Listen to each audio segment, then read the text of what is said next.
오늘은 산업경제학 관점에서 매우 흥미로운 사례를 분석해 보겠습니다. 전 세계의 해양 원전 시장이라는 새로운 산업이 형성되고 있습니다. 이 시장의 규모는 2032년 125억 달러, 우리 돈 17조 원으로 성장할 것으로 예측됩니다. 이 시장에서 그런데 놀라운 것은 대한민국이 95% 이상의 점유율을 보이고 있다는 점입니다. 경제학에서는 이를 과점 또는 독점적 시장 구조라고 부릅니다. 어떻게 한 국가가 새로운 산업 분야에서 이렇게 압도적인 지위를 확보할 수 있었을까요? 이것은 단순한 운이나 우연이 아닙니다. 명확한 경제학적 원리와 전략적 요인들이 작용했습니다. 오늘 정석 경제학에서는 해양 원전 시장의 구조적 특성과 한국의 경쟁 우위 요인을 체계적으로 분석해 보겠습니다. 진입 장벽 이론, 규모의 경제, 경로 의존성, 전략적 제휴 이론 등 다양한 경제학 개념을 적용하여 설명드리겠습니다. 이 분석을 통해 새로운 산업에서 경쟁 우위를 확보하는 전략적 원리를 이해하실 수 있을 것입니다. 먼저 해양 원전이라는 시장이 어떻게 형성되었는지 살펴보겠습니다. 시장 형성의 배경에는 세 가지 경제적 요인이 있습니다. 첫 번째는 탄소 배출 비용의 내부화입니다. 기후변화 협약으로 각국이 탄소 중립을 약속하면서 화석연료 발전의 사회적 비용이 급증했습니다. 탄소 배출권 가격 상승, 환경 규제 강화 등으로 석탄과 가스 발전의 경제성이 악화되었습니다. 반면 원자력은 탄소를 배출하지 않아 상대적 경쟁력이 높아졌습니다. 두 번째는 재생에너지의 간헐성 문제입니다. 태양광과 풍력은 날씨에 따라 발전량이 변동합니다. 이를 경제학에서는 공급의 불확실성이라고 합니다. 안정적인 기저부하 전원이 필요한데 원전이 이 역할을 할 수 있습니다. 세 번째는 육상 원전의 높은 거래 비용입니다. 거래 비용 이론에서 보면 육상 원전 건설에는 엄청난 거래 비용이 발생합니다. 부지 확보를 위한 협상 비용, 주민 반대를 설득하는 비용, 인허가 절차에 드는 시간과 비용, 이 모든 것이 거래 비용입니다. 코지의 정리에 따르면 거래 비용이 높으면 자원 배분의 효율성이 떨어집니다. 해양 원전은 이런 거래 비용을 획기적으로 낮출 수 있습니다. 바다는 공유지이기 때문에 사유재산권 협상이 필요 없습니다. 주민 반대도 최소화됩니다. 인허가 절차도 단순합니다. 이렇게 세 가지 경제적 요인이 결합되면서 해양 원전이라는 새로운 시장이 형성되었습니다.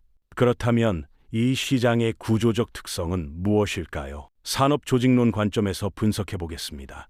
첫째, 이 시장은 매우 높은 진입장벽을 가지고 있습니다. 베인의 진입장벽 이론에 따르면 진입장벽이 높을수록 기존 기업의 독점력이 강화됩니다.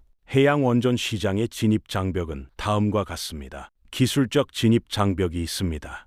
원자로 설계 기술, 대형 선박 건조 기술, 모듈 조립 기술, 이 모든 것을 갖춘 기업이 극소수입니다. 자본적 진입장벽이 있습니다. 초기 투자 규모가 수조 원에 달합니다. 연구개발 비용도 막대합니다. 규제적 진입장벽이 있습니다. 원자력 안전 규제는 세계에서 가장 엄격한 규제 중 하나입니다. 선급 인증, 원자력 인허가, 국제안전기준 충족 등 통과해야 할 관문이 많습니다. 평판적 진입장벽이 있습니다. 원전은 안전성이 생명입니다. 검증되지 않은 신규 기업의 제품을 구매할 국가는 없습니다. 기존 기업의 평판과 실적이 결정적 경쟁 요소입니다. 둘째, 이 시장은 규모의 경제가 강하게 작용합니다. 생산량이 증가할수록 평균 비용이 감소합니다. 조선소는 고정 비용 비중이 매우 높습니다. 도크, 크레인, 설계 인력 등의 막대한 투자가 필요합니다. 생산량이 늘어날수록 이 고정 비용이 분산되어 단위당 비용이 낮아집니다. 학습 곡선 효과도 있습니다. 같은 제품을 반복 생산하면 생산성이 높아지고 불량률이 낮아집니다. 선발 기업일수록 학습 곡선을 더 많이 내려갔기 때문에 비용 우위를 갖습니다. 셋째, 이 시장은 네트워크 효과가 존재합니다. 공급망 네트워크가 중요합니다. 특수 강판 정밀 용접, 복잡한 배관 전기 시스템이 모든 것을 공급하는 협력업체 네트워크가 필요합니다. 기술 네트워크도 중요합니다. 원자로 설계사, 선급 인증기관, 안전규제기관, 이들과의 관계가 중요합니다. 기존 기업은 이미 이런 네트워크를 구축했습니다. 신규 진입자는 이 네트워크를 처음부터 만들어야 합니다. 넷째, 이 시장은 경로 의존성이 강합니다. 한번 특정 기술 표준이 자리 잡으면 바꾸기 어렵습니다. 초기에 선점한 기업의 기술과 방식이 산업 표준이 됩니다. 후발주자는 기존 표준에 맞춰야 하므로 선발 기업에 종속됩니다. 이런 시장 구조적 특성들이 결합되면서 자연 독점 또는 과점 구조가 형성됩니다. 그리고 이 구조 안에서 한국 기업들이 지배적 지위를 차지하고 있습니다.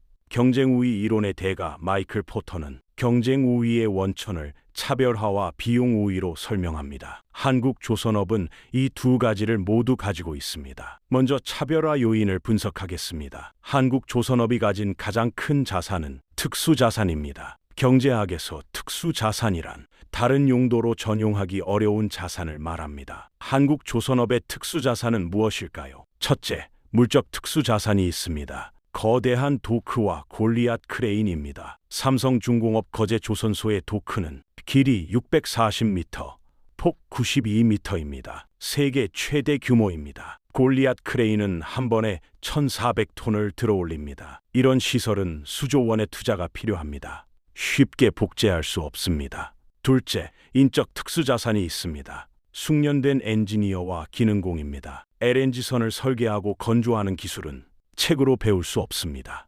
수십 년의 경험이 축적되어야 합니다. 극저온 용접 기술, 멤브레인 설치 기술, 정밀 배관 기술, 이것들은 모두 암묵지입니다. 명시지로 전환하기 어렵습니다. 한국에는 이런 숙련 인력이 수만 명 있습니다. 셋째, 조직적 특수자산이 있습니다. 프로젝트 관리 능력입니다. 복잡한 해양 구조물을 정해진 기한 내에 정해진 예산으로 완성하는 것은 고도의 조직 능력이 필요합니다. 수백 개의 협력업체를 조율해야 합니다. 수만 개의 부품을 정확한 시점에 공급받아야 합니다. 품질을 관리해야 합니다. 이런 조직 능력은 루틴과 프로세스로 체화되어 있습니다. 쉽게 모방할 수 없습니다. 넷째, 관계적 특수자산이 있습니다. 글로벌 해운사, 석유회사, 원자로 설계사들과의 장기 관계입니다. 신뢰가 축적되어 있습니다. 한국 조선소가 약속한 납기는 지켜집니다. 품질은 보장됩니다. 문제가 생기면 책임지고 해결합니다. 이런 평판은 수십 년간 쌓인 것입니다. 돈으로 살 수 없습니다. 이런 특수 자산들이 결합되어 모방 불가능한 경쟁 우위를 만듭니다. 자원 기반 관점 이론에서 지속 가능한 경쟁 우위의 조건은 네 가지입니다.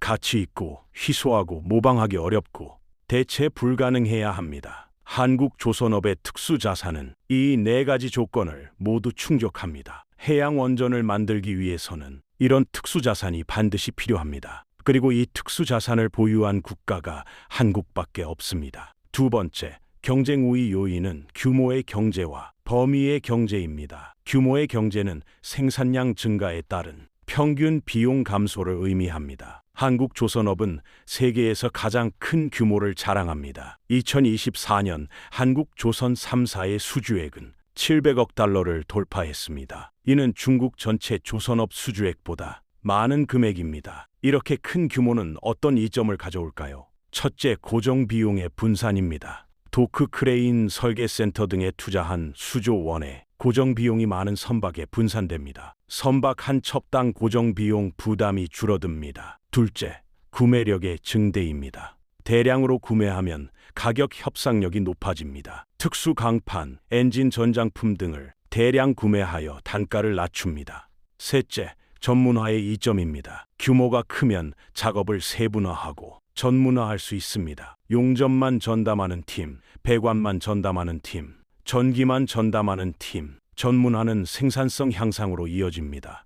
넷째, 위험의 분산입니다. 여러 프로젝트를 동시에 진행하면 한 프로젝트의 지연이나 손실을 다른 프로젝트로 상쇄할 수 있습니다. 범위의 경제도 중요합니다. 범위의 경제는 여러 제품을 함께 생산할 때 비용이 절감되는 효과입니다. 한국 조선소는 LNG선, 컨테이너선, 유조선, 해양 플랜트 등 다양한 제품을 만듭니다. 이들 제품은 기술적 유사성이 있습니다. 선체 설계 기술, 용접 기술, 배관 기술, 전기 시스템 등이 공통적으로 필요합니다. 한 제품을 만들면서 습득한 기술과 노하우가 다른 제품에도 적용됩니다. 예를 들어 LNG선을 만들면서 익힌 극저온 기술이 해양 원전의 냉각 시스템에 적용됩니다. 초대형 컨테이너선을 만들면서 개발한 모듈 조립 기술이 해양 원전 건조에 활용됩니다. 해양 플랜트를 만들면서 축적한 해상 구조물 설계 경험이 해양 원전 설계에 도움이 됩니다. 이것을 기술의 시너지 효과라고 합니다. 여러 사업 분야가 서로를 강화합니다. 중국 조선업은 규모는 크지만 범위의 경제는 약합니다. 저부가가치 벌크선과 컨테이너선 위주입니다. 고부가가치 LNG선이나 해양 플랜트 경험이 적습니다. 따라서 해양 원전으로 기술을 전이하기 어렵습니다. 일본 조선업은 범위의 경제는 있지만 규모의 경제가 약합니다. 생산량이 많지 않아 비용 경쟁력이 떨어집니다. 한국만 규모의 경제와 범위의 경제를 동시에 가지고 있습니다. 이것이 두 번째 경쟁 우위 요인입니다. 세 번째 경쟁 우위 요인은 전략적 제휴입니다. 경영 전략 이론에서 전략적 제휴는 기업들이 상호 보완적 자원을 결합하여 경쟁 우위를 창출하는 협력 형태를 말합니다. 해양 원전 산업은 전략적 제휴의 교과서적 사례입니다. 한국 조선사들은 서구 원자로 설계사들과 전략적 제휴를 맺었습니다. 삼성중공업과 덴마크 15의 제휴를 분석해 보겠습니다. 15는 CMSR이라는 혁신적인 원자로를 설계했습니다. 용융염 원자로 기술은 4세대 원자로로 분류됩니다. 안전성이 획기적으로 개선되었습니다. 하지만 15에게는 치명적 약점이 있습니다. 이 원자로를 실제로 만들 능력이 없습니다. 설계 도면을 현실의 제품으로 구현할 제조 파트너가 필요합니다. 삼성중공업은 정반대 상황입니다. 세계 최고의 제조 능력을 가지고 있습니다. 하지만 원자로 설계 기술은 없습니다. 원자로는 규제가 엄격해서 새로 개발하려면 수십 년이 걸립니다. 이 두 기업의 자원이 완벽하게 상호 보완적입니다. 15의 설계 기술과 삼성의 제조 기술이 결합되면 시너지가 발생합니다. 1 더하기 1이 3이 되는 효과입니다. 이것이 전략적 제휴의 핵심입니다. 거래 비용 이론으로 분석하면 더 흥미롭습니다. 15가 삼성 없이 독자적으로 조선소를 건설한다면 어떻게 될까요? 수조 원의 투자가 필요합니다. 수십 년의 학습 기간이 필요합니다. 거래 비용이 천문학적으로 높아집니다. 삼성이 15 없이 독자적으로 원자로를 개발한다면 어떻게 될까요? 수십 년의 연구 개발 기간이 필요합니다. 규제 승인을 받기까지 또 수십 년이 걸립니다. 역시 거래 비용이 너무 높습니다. 하지만 두 기업이 제휴하면 거래 비용이 최소화됩니다. 각자의 핵심 역량에 집중하고 나머지는 파트너에게 맡깁니다. 이것이 가장 효율적인 자원 배분입니다. HD 현대와 테라파워의 제휴도 같은 논리입니다. 빌 게이츠가 설립한 테라파워는 나트륨 원자로를 개발했습니다. 나트륨을 냉각제로 사용하는 고속로입니다. 재생에너지와 연계하여 출력 조절이 가능합니다. 기술적으로 매우 앞선 설계입니다. 하지만 역시 제조 파트너가 필요했습니다. HD 현대가 그 파트너가 되었습니다. HD 현대는 테라파워에 3천만 달러를 투자하기도 했습니다. 단순한 하청 관계가 아니라 전략적 투자 관계입니다. 이런 제휴 구조는 후발주자에게 강력한 진입 장벽이 됩니다. 최고의 원자로 설계사들이 이미 한국 조선사와 독점 계약을 맺었습니다. 새로 진입하려는 조선사는 어떤 원자로를 탑재할까요? 검증된 설계가 없으면 시장에서 받아들여지지 않습니다. 또한 한국 조선사들은 가치사슬 통합도 추구하고 있습니다. 가치사슬 이론은 마이클 포터가 제시한 개념입니다. 원자재 조달부터 최종 소비자까지의 모든 단계를 분석합니다. 한국 조선사들은 상류와 하류를 동시에 통합하고 있습니다. 상류 통합은 핵심 부품의 내재화입니다. 엔진 발전기 추진 시스템 등을 자체 생산하거나 자회사를 통해 공급받습니다. 공급망 안정성을 확보합니다. 하류 통합은 운영과 서비스로의 확장입니다. 단순히 해양 원전을 만들어 파는 것이 아니라 운영과 유지 보수까지 맡습니다. 삼성중공업은 파워바지를 판매하는 것이 아니라 장기 임대 방식을 고려하고 있습니다. 전기를 생산해서 판매하고 수익을 나누는 구조입니다. 이렇게 되면 일회성 매출이 아니라 지속적인 수익이 발생합니다. 고객과의 관계도 장기화됩니다. 전환 비용이 높아집니다. 한번 한국 해양 원전을 도입한 국가는 다른 공급자로 바꾸기 어렵습니다. 이것이 세 번째 경쟁 우위 요인입니다. 경쟁 전략을 수립하려면 경쟁자 분석이 필수입니다. 해양 원전 시장의 잠재적 경쟁자들을 분석해 보겠습니다. 첫 번째 경쟁자는 러시아입니다. 러시아는 사실 해양 원전의 선구자입니다. 아카데믹 로모노소프라는 해상 원전을 2019년부터 운영하고 있습니다. 북극해의 페벡이라는 도시에 전기를 공급합니다. 기술적으로는 검증되었습니다. 그렇다면 왜 러시아가 시장을 장악하지 못했을까요? 경제학적 관점에서 분석하면 두 가지 요인이 있습니다. 첫째는 제재로 인한 시장 접근 제한입니다. 2022년 우크라이나 전쟁 이후 서방의 제재가 가해졌습니다. 금융 제재로 거래가 어렵습니다. 기술 제재로 부품 수입이 막혔습니다. 물류 제재로 운송이 어렵습니다. 국제 시장에서 거래 비용이 무한대로 증가한 겁니다. 거래 비용이 무한되면 거래가 성립하지 않습니다. 둘째는 정치적 위험 프리미엄입니다. 국제거래 이론에서 정치적 위험은 거래 가격에 반영됩니다. 러시아로부터 원전을 도입하면 정치적 위험이 큽니다. 관계가 나빠지면 연료 공급을 끊을 수 있습니다. 유지 보수를 거부할 수 있습니다. 이런 위험을 감수하는 국가는 거의 없습니다. 시장 경제 원리상 위험 프리미엄이 너무 높으면 거래가 성립하지 않습니다. 두 번째 경쟁자는 중국입니다. 중국은 막대한 자본과 기술 개발 의지를 가지고 있습니다. 남해 1호라는 해상 원전 프로젝트를 추진했습니다. 그런데 2023년에 이 프로젝트를 중단했습니다. 왜일까요? 게임 이론으로 분석하면 흥미롭습니다. 남중국해는 미국과 중국이 군사적으로 대치하는 지역입니다. 여기에 원전을 배치하면 상대방의 공격 목표가 될 수 있습니다. 원전이 공격받으면 핵 재앙이 발생합니다. 이것은 죄수의 딜레마 상황입니다. 양측 모두 상대방이 공격하지 않기를 원하지만 신뢰할 수 없습니다. 불확실성 하에서 위험을 최소화하는 전략은 해상 원전을 배치하지 않는 것입니다. 중국이 이 결론에 도달한 겁니다.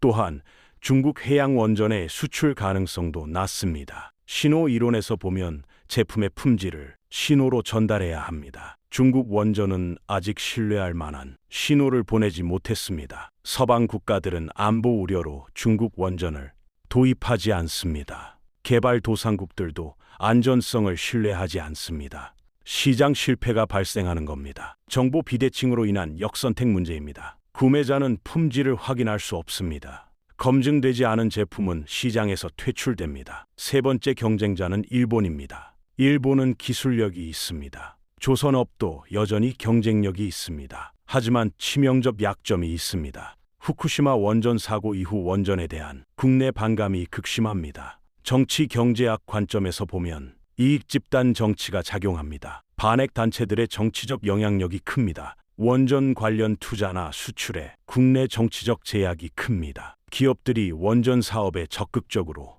나서기 어렵습니다. 정치적 위험이 경제적 기회를 억누르는 상황입니다. 또한 일본 조선업은 규모의 경제에서 한국에 밀립니다. 생산량이 적어 단위 비용이 높습니다. 가격 경쟁력이 떨어집니다. 미국과 유럽은 어떨까요? 이들은 원자로 설계 능력은 뛰어납니다. 하지만 조선 능력이 거의 없습니다. 미국 조선업은 1980년대 이후 쇠퇴했습니다. 상선 건조 능력이 거의 소멸했습니다. 유럽 조선업도 아시아 경쟁에서 밀려 축소되었습니다. 비교 우위 이론으로 설명하면 명확합니다. 각국은 자신이 비교 우위를 가진 분야에 특화합니다. 미국과 유럽은 설계와 기술 개발에 비교 우위가 있습니다. 한국은 제조와 건조에 비교 우위가 있습니다. 국제 분업이 자연스럽게 형성됩니다. 결론적으로 잠재적 경쟁자들은 모두 구조적 한계를 가지고 있습니다. 러시아는 제재와 신뢰 문제, 중국은 안보 우려와 품질 신뢰 문제, 일본은 국내 정치와 규모의 경제 문제, 미국과 유럽은 제조 능력 부재 문제, 한국만 모든 조건을 충족합니다. 이것이 한국의 독점적 지위를 설명하는 네 번째 요인입니다. 마이클 포터의 클러스터 이론은 지리적으로 집중된 산업 생태계가 경쟁 우위를 창출한다고 설명합니다. 한국 조선업은 세계적인 산업 클러스터를 형성하고 있습니다. 거제도, 울산, 부산, 목포 등지에 조선소와 협력업체들이 밀집해 있습니다. 이 클러스터는 어떤 경제적 효과를 만들까요? 첫째, 지식 스피로버 효과입니다. 지식은 공공재적 성격을 가집니다. 비배제성과 비경합성이 있습니다. 한 기업이 개발한 기술과 노하우가 지역 내 다른 기업에게 전파됩니다. 공식적인 기술 이전이 아니어도 인력 이동을 통해 지식이 확산됩니다. 산학협력을 통해 대학의 연구 성과가 기업에 전달됩니다. 이런 지식 스피로버는 클러스터 전체의 기술 수준을 높입니다. 둘째, 전문화된 공급망 형성입니다. 클러스터 내에는 수백 개의 전문 협력 업체가 있습니다. 특수 강판을 공급하는 철강사, 정밀 용접을 담당하는 용접 전문 업체, 복잡한 배관을 제작하는 배관업체, 전기 시스템을 구축하는 전장업체, 각 업체가 자신의 전문 분야에서 세계 최고 수준입니다. 거래 비용 이론으로 보면 지리적 근접성은 거래 비용을 낮춥니다. 의사소통이 쉽습니다. 신속한 대응이 가능합니다. 신뢰가 구축됩니다. 장기 거래 관계가 형성됩니다. 셋째, 인력풀 형성입니다. 클러스터 내에는 숙련 노동자와 전문 엔지니어가 집중되어 있습니다. 기업들은 필요한 인재를 쉽게 채용할 수 있습니다. 노동자들은 더 나은 기회를 쉽게 찾을 수 있습니다. 노동시장의 유연성이 높아집니다. 효율적인 인력 배분이 이루어집니다. 넷째, 제도적 인프라가 발달합니다. 선급 검사기관, 인증기관, 시험시설 등이 클러스터 내에 집중됩니다. 한국 선급은 세계 10대 선급 중 하나입니다. 선박과 해양 구조물의 안전성을 검사하고 인증합니다. 이런 제도적 인프라가 잘 갖춰져 있으면 신제품 개발과 인증이 빨라집니다. 다섯째, 경쟁과 협력의 공존입니다. 클러스터 내에서 기업들은 경쟁하면서도 협력합니다. 삼성중공업, HD현대, 한화오션은 서로 경쟁합니다. 하지만 공통 협력업체를 사용합니다. 산업 전체의 이익을 위해 협력하기도 합니다. 이것을 경쟁적 협력 또는 전략적 제휴라고 합니다. 경쟁은 혁신을 자극합니다. 협력은 규모의 이익을 가져옵니다. 이 두 가지가 균형을 이룹니다. 이런 산업 생태계와 클러스터는 하루아침에 만들어지지 않습니다. 경로 의존성이 강합니다. 초기 조건과 역사적 경험이 누적되어 형성됩니다. 한국 조선업 클러스터는 1970년대부터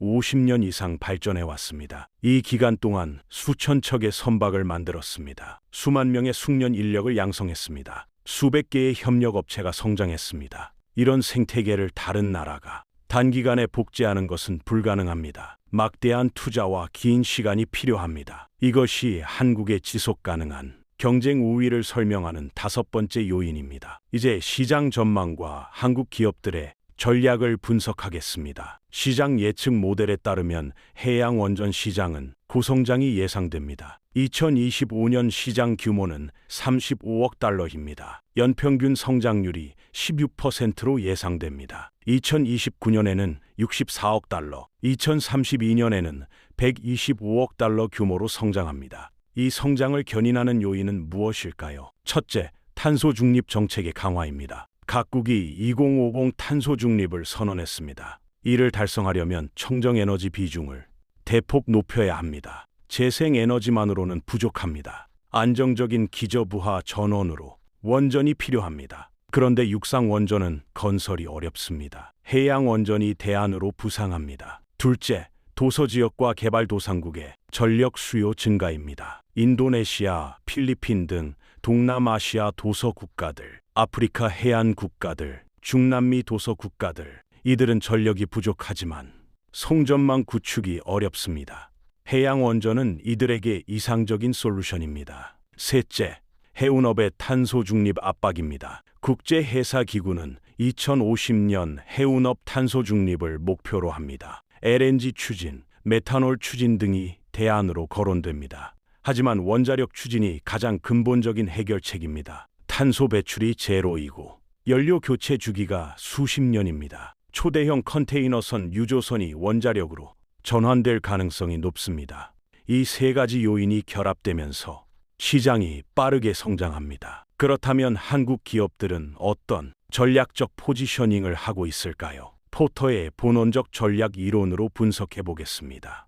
포터는 경쟁 전략을 원가 우위 전략, 차별화 전략, 집중화 전략으로 구분합니다. 삼성중공업은 차별화 전략을 취하고 있습니다. CMSR 원자로를 탑재한 파워바지는 독특한 제품입니다. 단순히 전기를 생산하는 것이 아니라 수소와 암모니아를 생산합니다. 에너지를 상품화한다는 혁신적 개념입니다. 이것은 가치 혁신입니다. 블루오션 전략에서 말하는 새로운 시장 공간 창출입니다. 경쟁자가 없는 새로운 가치 곡선을 만듭니다. HD 현대는 집중화 전략을 취하고 있습니다. 원자력 추진선이라는 특정 세그먼트에 집중합니다. 이 분야에서 독보적 위치를 확보하려 합니다. 테라파워와의 독점 협력으로 진입 장벽을 높였습니다. 니치 시장 전략이라고도 할 수 있습니다. 작지만 수익성 높은 시장을 선점합니다. 하나오션은 다각화 전략을 취하고 있습니다. 상업용 해양 원전과 군수용 시장을 동시에 공략합니다. 필리 조선소 인수로 미국 시장에 직접 진입했습니다. 존스법의 제약을 우회했습니다. 지리적 다각화와 제품 다각화를 동시에 추구합니다. 위험 분산 효과가 있습니다. 이 세 기업의 전략은 서로 보완적입니다. 경쟁하면서도 시장 전체를 확대합니다. 게임 이론에서 이것을 포지티브 섬 게임이라고 합니다. 한 기업의 이익이 다른 기업의 손실을 의미하지 않습니다. 모두가 동시에 이길 수 있습니다. 시장 자체가 빠르게 성장하기 때문입니다. 마지막으로 리스크 요인을 분석하고 지속 가능성을 평가하겠습니다. 완벽한 시장은 없습니다. 해양 원전 시장도 여러 리스크를 안고 있습니다. 첫째, 규제 불확실성입니다. 해양 원전은 새로운 기술입니다. 국제 규제 체계가 아직 완전히 정립되지 않았습니다. 해양 원전이 선박인지 발전소인지 법적 지위가 모호합니다. 공해상에서 운영될 경우 어느 나라 법을 적용할지 불명확합니다. 국제 원자력 기구, 국제 해사 기구 등에서 가이드라인을 개발하고 있지만 시간이 걸립니다. 규제 불확실성은 투자를 주저하게 만듭니다. 제도 경제학에서 보면 명확한 재산권과 규칙이 시장 발전의 전제 조건입니다. 이것이 빨리 해결되어야 시장이 본격 성장할 수 있습니다. 둘째, 기술 검증 리스크입니다. 4세대 원자로 기술은 이론적으로는 검증되었습니다. 하지만 대규모 상용 운전 실적은 아직 없습니다. 삼성중공업의 CNSR도 2028년에야 첫 상용 운전을 시작합니다. 그 전까지는 기술적 불확실성이 남아 있습니다. 혁신의 확산 이론에서 보면 새로운 기술은 단계적으로 수용됩니다. 혁신 수용자, 조기 수용자, 조기 다수, 후기 다수, 지각 수용자. 현재는 혁신 수용자 단계입니다. 조기 다수가 수용하려면 충분한 실적과 검증이 필요합니다. 셋째, 지정학적 리스크입니다. 원자력은 안보와 직결됩니다. 국제 정치 상황이 악화되면 원전 수출입이 제약받을 수 있습니다.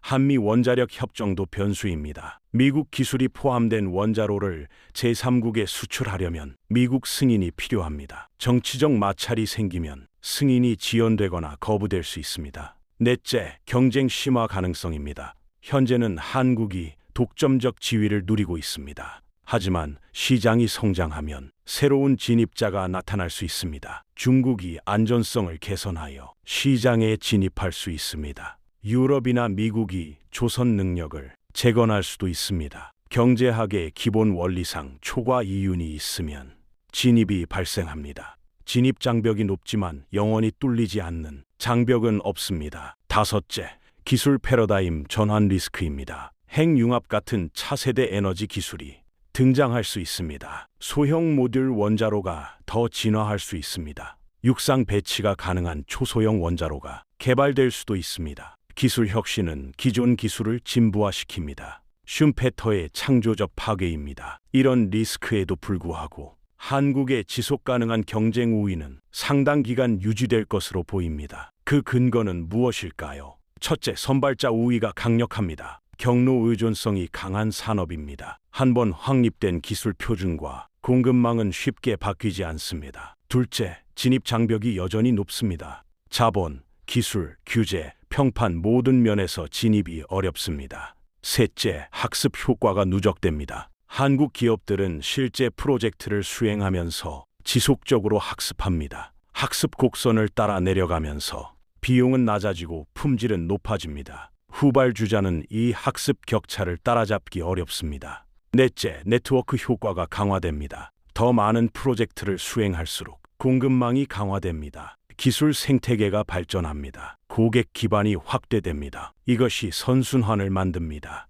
결론적으로 단기적 리스크는 있지만 장기적 전망은 긍정적입니다. 한국의 독점적 지위는 최소 10년 이상 유지될 가능성이 높습니다. 8가지 핵심 요인을 확인했습니다. 첫째, 해양 원전 시장은 높은 진입 장벽, 규모의 경제, 네트워크 효과, 경로 의존성 등 구조적 특성으로 인해 자연 독점 또는 과점 구조를 형성합니다. 둘째, 한국조선업은 수십 년간 축적한 특수자산을 보유하고 있습니다. 물적, 인적, 조직적, 관계적, 특수자산이 모방 불가능한 경쟁 우위를 만듭니다. 셋째, 한국조선업은 규모의 경제와 범위의 경제를 동시에 누립니다. 세계 최대 생산 규모와 다양한 제품 포트폴리오가 비용 우위를 창출합니다. 넷째, 한국 기업들은 서구 원자로 설계사들과 전략적 제휴를 맺어 상호 보완적 자원을 결합했습니다. 가치사슬 통합도 추구하여 지속적 수익 모델을 구축합니다.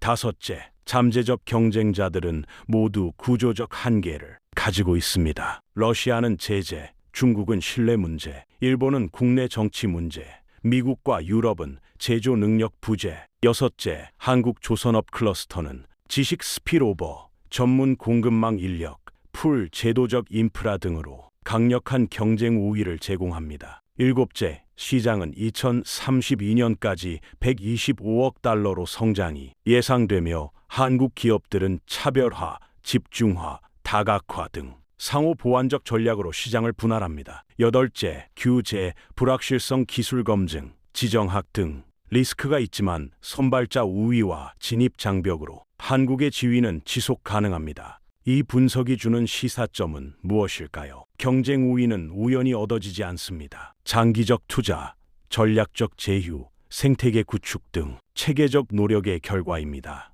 진입 장벽은 스스로 만들어집니다. 특수자산 축적, 규모의 경제 달성, 네트워크 구축 등을 통해 경쟁자의 진입을 어렵게 만듭니다. 시장 구조를 이해하는 것이 중요합니다. 산업의 특성에 따라 경쟁 방식이 다릅니다. 해양 원전처럼 진입 장벽이 높은 산업에서는 선발자 우위가 결정적입니다. 국가의 역할도 중요합니다. 산업 정책, 인프라, 투자 규제, 환경 조성 등이 기업의 경쟁력을 뒷받침합니다. 한국의 해양 원전 독점은 단순한 성공 사례가 아닙니다. 산업 경제학의 원리들이 현실에서 어떻게 작동하는지 보여주는 교과서적 사례입니다. 앞으로 정석 경제학 채널에서는 더 많은 국제 경제 이슈를 깊이 있게 다루겠습니다. 구독과 좋아요, 그리고 알림 설정까지 부탁드립니다. 여러분의 생각은 어떠신지 댓글로 자유롭게 남겨주세요. 긴 시간 끝까지 들어주셔서 진심으로 감사합니다.